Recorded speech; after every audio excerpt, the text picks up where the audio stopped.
The secret room 10 દિવસ 10 કરોડ ભાગ number 6 સૌથી મોટો નિર્ણાયક વળાંક.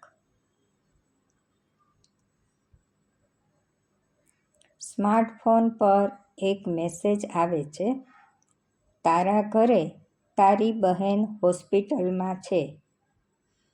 અર્જુન ધર્મસંકટમાં મુકાઈ જાય છે અને વિચાર કરે છે કે એક તરફ બહેનની તકલીફ અને 10 લાખ રૂપિયા મળે છે, તો બીજી તરફ 10 કરોડ રૂપિયાનો મોટો લક્ષ્ય.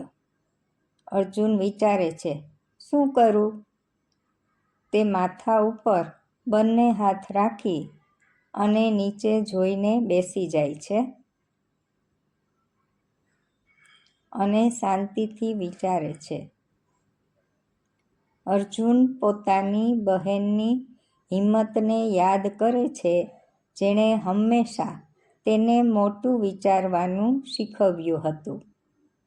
અર્જુન વિચારે છે કે જો હું અડધેથી હારી જઈશ તો ક્યારેય મોટો માણસ નહીં બની શકું. ઉપરથી બહેન પણ ખીજાશે. આમ વિચારી તેણે તે રમત ચાલુ રાખવાનો નિર્ણય કરે છે. તે મેસેજનો રિપ્લાય કરે છે, હું રમીશ.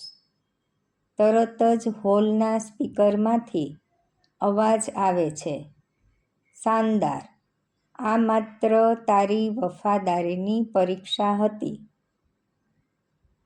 તારી બહેન બિલકુલ ઠીક છે. હવે સાંભળ, 6થા દિવસનો ટાસ્ક.